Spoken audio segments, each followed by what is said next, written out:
So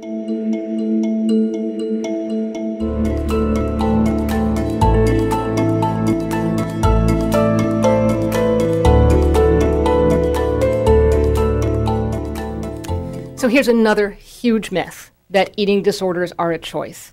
And I think this is perhaps the most damaging one that our patients have had to deal with. And we still see this when patients go to the emergency room and they get triaged really far down the priority list because the physician thinks that somehow they chose to have a ruptured esophagus or they chose to have electrolyte imbalance. But we're going to bust it now. And one of the reasons that I think this myth has really stuck with anorexia nervosa, perhaps more than other psychiatric disorders, is what I call the tyranny of face validity. And people see this all the time in People magazine. They see the Calvin Klein ads, they see Twiggy back in the 60s, or they see the models, and they make an association between the cultural thin ideal and what they imagine to be anorexia nervosa.